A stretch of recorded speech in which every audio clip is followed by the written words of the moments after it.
Good morning. Bonjour, bienvenue, bon retour à tous. La Chambre vous présente ses excuses pour ce retard de 30 minutes. Mais bon, vous savez que ce genre de choses peut arriver. Et l'idéal n'est pas de ce monde. Enfin, passons à autre chose. De toute façon, nous vous présentons toutes nos excuses. Alors tout d'abord, la Chambre va commencer par donner lecture de 2 décisions en audience publique. Ensuite, nous ferons entrer le témoin dans le prétoire, mais à huis clos partiel afin de traiter de certaines questions.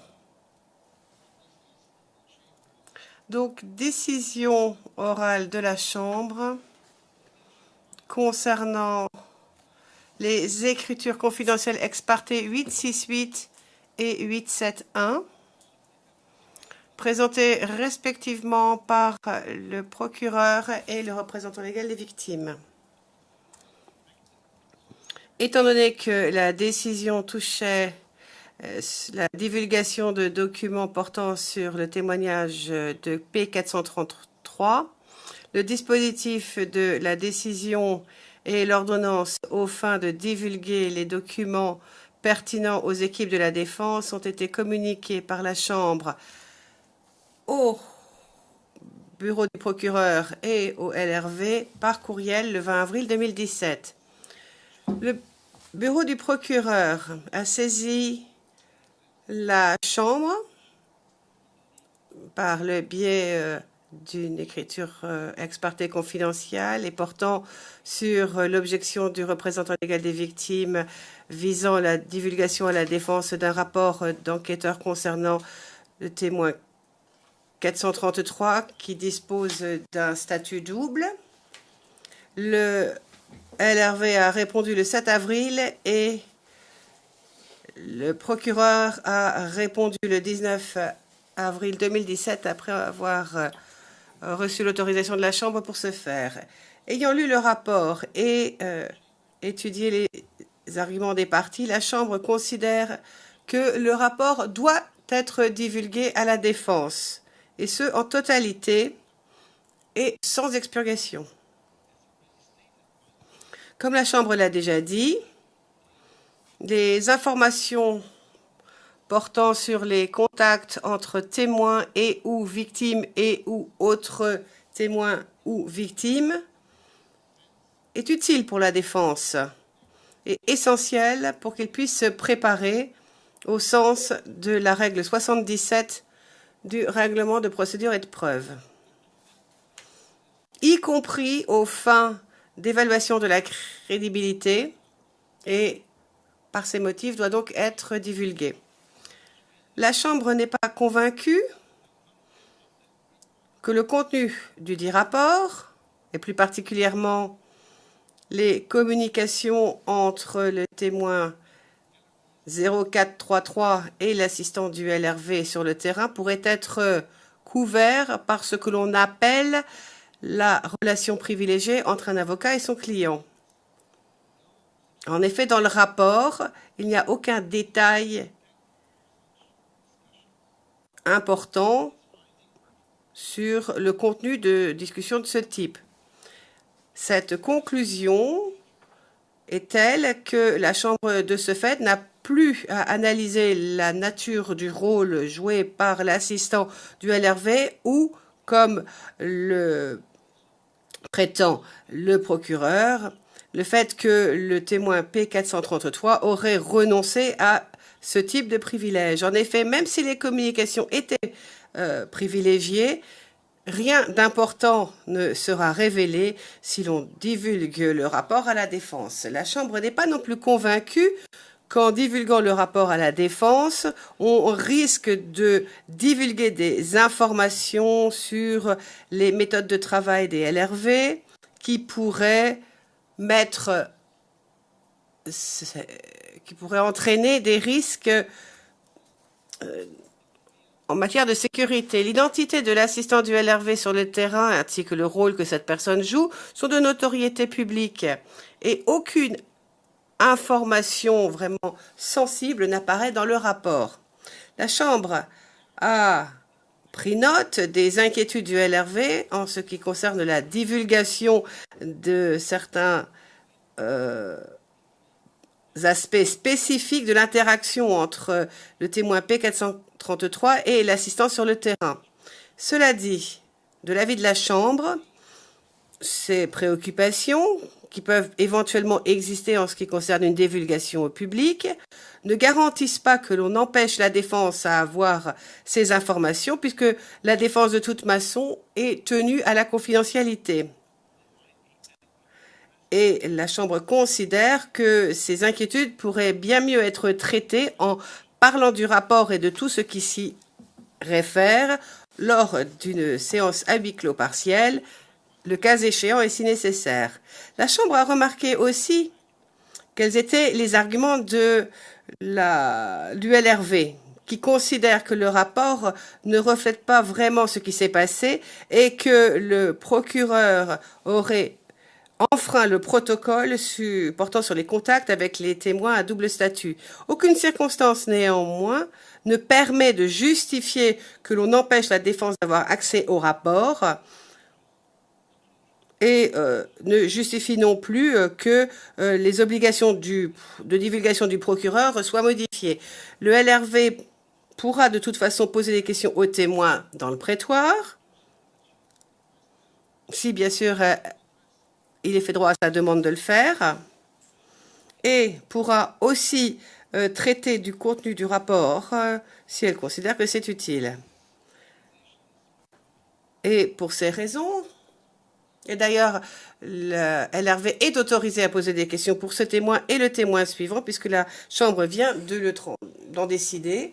Et donc, la Chambre ordonne au procureur de divulguer le rapport à la défense, décide que les écritures 868, 871, ainsi que la réponse de l'accusation à l'écriture 871 seront reclassifiés comme étant des documents confidentiels, et la Chambre instruit et demande aux parties de déposer des versions expurgées publiques de leurs propres écritures le plus rapidement possible après la déposition du témoin P433. Ceci met un terme à la première décision de la Chambre.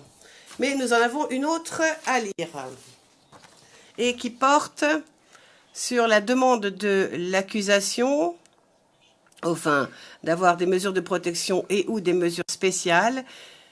Demande qui a été déposée le 3 mars 2017. Il s'agit de l'écriture confidentielle 832 de l'accusation. La défense de M. Gbagbo y a répondu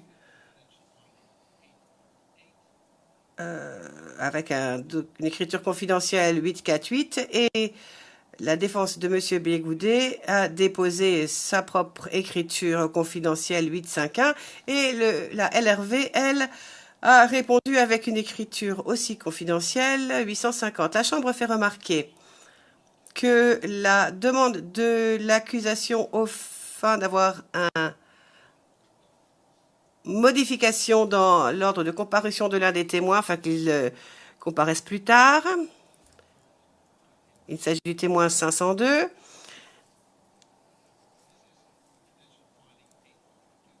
Et donc, il est fait référence à ce témoin dans la demande. Il s'agit de l'écriture confidentielle 852 en date du 15 mars 2017. Et la décision de la Chambre concernant les mesures de protection et de mesures spéciales octroyées aux témoins en question sera remise à plus tard. Et sera remis donc au moment où les parties, les participants sauront exactement dans quel ordre le témoin va être appelé lors de ce volet d'audience. Aucune des équipes de la défense ni le LRV se sont opposés à l'octroi de mesures spéciales en application de la règle 88.1 de la règlement de procédure et d'épreuve, et ce aux témoins P433 et P438. Au vu des mesures demandées, la Chambre considère qu'il est approprié de décider dès maintenant, en ce qui concerne les mesures demandées pour le témoin P438, même si l'unité des victimes et des témoins n'a pas encore déposé son évaluation et recommandation pour ces témoins. Il est évident que la décision actuelle de la Chambre est sans préjudice. En effet, si elle reçoit ultérieurement une nouvelle évaluation, une évaluation de l'unité des victimes et des témoins concernant ce témoin, elle pourrait revoir sa décision. La Chambre ayant pris en compte les informations données par le procureur et les circonstances individuelles concernant ce témoin, le fait que aucune équipe de la défense ni le LRV n'ont fait d'objection, ainsi que la jurisprudence pertinente et les éléments concernant cette affaire, décide ce qui suit. Premièrement, il est fait droit aux demandes d'assistance à la lecture pour les témoins P433 et P438. Il est aussi fait droit aux demandes pour le compte du témoin P433 qui aura donc droit à des pauses plus régulières pour ne pas être trop fatigué et pour pouvoir faire ses prières quotidiennes. Troisièmement, la demande de soutien psychologique en prétoire ainsi que de pauses plus fréquentes pour éviter toute difficulté émotionnelle est autorisée pour le témoin P438. Et ceci doit se faire, bien sûr, selon la pratique habituelle de la Chambre, afin de minimiser toute interruption du procès. Et toujours, d'ailleurs, selon les pratiques habituelles, ainsi qu'en application du paragraphe 31 des directives sur la conduite du procès, la Chambre rappelle aux parties et aux participants qu'il conviendra de toujours poser des questions qui respectent la dignité du témoin et qu'il sera interdit d'exploiter la vulnérabilité des dits témoins. Comme la Chambre le déclare dans son paragraphe 32 de ces directives, la Chambre interviendra et donnera des consignes spécifiques, le cas échéant, et au vu aussi des circonstances entourant chaque témoin. Ceci met un terme à la décision orale de la Chambre sur ce deuxième sujet. Et je vois que Maître Altit est pratiquement debout. Il est debout maintenant. Maître Altit, allez-y. Madame, Monsieur, je voudrais obtenir une clarification, si vous permettez. Monsieur le Président, cela concerne la première de vos deux décisions. À la page 4 des transcrits français, à la ligne 19, si mes souvenirs sont bons, il est dit, et je vais citer le transcrit français, c'est bien la ligne 19, et d'ailleurs la LRV est autorisée à poser des questions pour ce témoin et le témoin suivant, puisque la Chambre vient d'en décider. Monsieur le Président, ma question est simple. Faisiez-vous référence ici à la demande de la LRV qui nous a été transmise hier dans l'après-midi, visant à pouvoir interroger les deux témoins qui viennent, 108, P108 et P433. Parce que si c'est oui, nous avions des remarques, et je peux vous dire de manière très simple que, bien sûr, nous n'allions pas nous opposer à la demande de la LRV concernant P108. Je vérifie, P433, mais que nous avions des réserves et que nous comptions nous opposer à la demande concernant P108. Nous aurions donc aimé être entendus. Mais cela, bien entendu, si j'ai bien compris qu'il s'agissait d'une décision sur la demande de la LRV.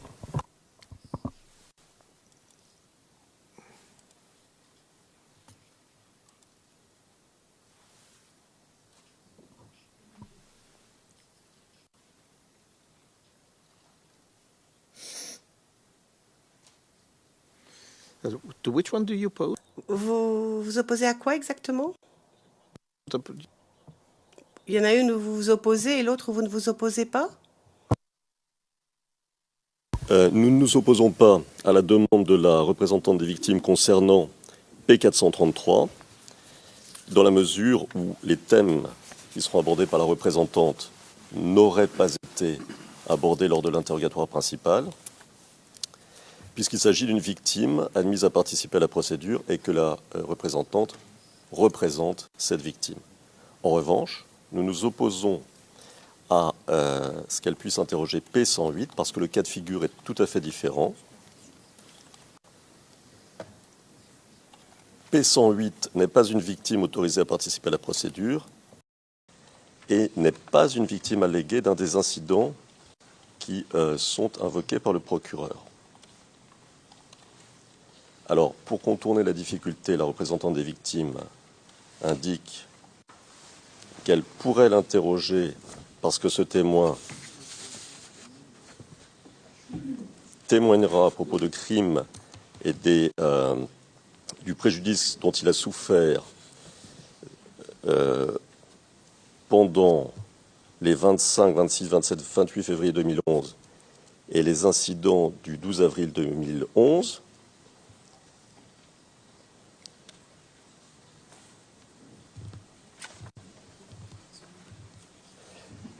Mais, ce faisant, Monsieur le Président, Madame, Monsieur, la LRV se pose en réalité en représentant, en porte-parole de l'intérêt de toutes les victimes alléguées, au-delà des victimes qu'elle représente.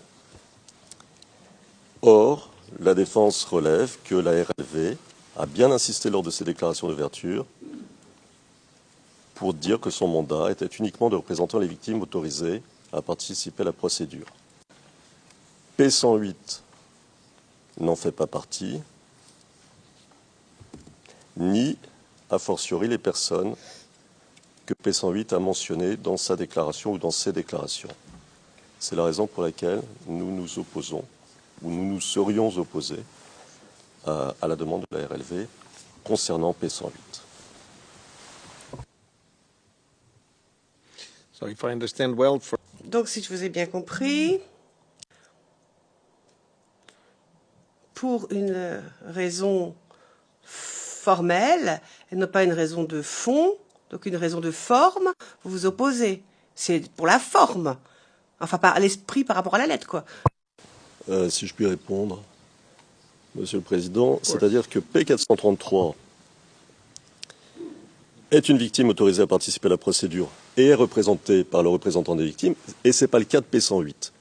Donc, P108, il n'y a aucune raison de donner à la représentante, si vous voulez, un rôle général de représentation de toutes les victimes qui pourraient être alléguées au-delà de celles qui ont été autorisées à participer à la procédure. Donc il me semble que ça touche bien sûr à la forme, mais aussi au fond.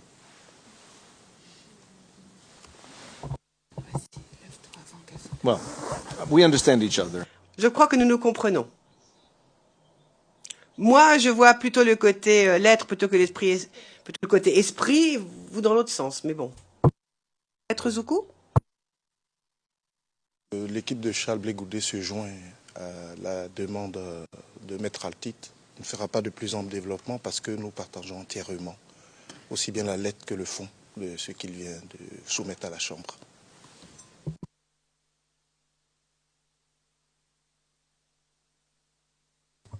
The OTP? Le bureau des procureurs. Madame Anderson, bonjour. Madame, Messieurs les juges, l'accusation ne soulève aucune objection et est parfaitement favorable à ce que le LRV pose des questions aux deux témoins. Le président, merci. Maître McDonald, je suis debout, donc j'aimerais juste prendre la parole puisque je suis debout. Les représentants légaux des victimes ne représentent pas toujours les victimes. Peut-être, mais ce n'est pas grave. Ils ont quand même le droit de poser des questions à tout témoin.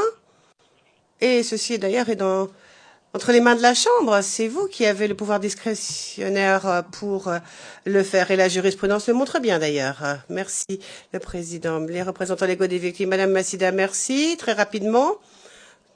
Le premier argument est celui que M. McDonald vient de donner, donc il m'ôte les mots de la bouche. Mais je tiens à vous rappeler comment j'avais formulé ma demande Pour 108 et 433, j'ai écrit ce qui suit. Le représentant légal des victimes posera des questions aux témoins sur l'étendue de la victimisation dont ils ont été les victimes. Fin de citation. Donc, le témoin P108 joue un rôle très précis dans la communauté. Vous verrez d'ailleurs que c'est un chef coutumier, c'est ce qui est dans la fiche de l'accusation. Donc, il sait ce qu'il en est de victimes, de personnes qui ont été maltraitées dans certaines régions. Et donc, dans l'intérêt des victimes qui participent au procès, ce type de question est extrêmement important. Je voulais clarifier cela parce que ce n'est pas exactement ce que mon éminent contradicteur vous a expliqué il y a quelques secondes. Et je tiens à répéter aussi une chose, Madame, Messieurs les juges. Les représentants légaux des victimes peuvent demander à poser des questions à tout témoin. Si ils peuvent démontrer que les intérêts des victimes représentées sont en jeu. Or, ici, ce témoin est parfaitement au courant de toutes les souffrances endurées par les victimes en général, et nous considérons que c'est un sujet d'intérêt pour tous les témoins. Le président, bien, merci, il est fait droit à votre demande, et la décision orale est donc confirmée, telle qu'elle a été rendue ce matin. Le représentant légal des victimes aura donc le droit de poser des questions aux deux témoins. Alors maintenant, je vais demander à Madame le greffier de passer à huis clos partiel, mais je vais aussi demander à lui-ci d'aller chercher le témoin. Une fois à huis clos partiel, nous traiterons de ce sujet qui est absolument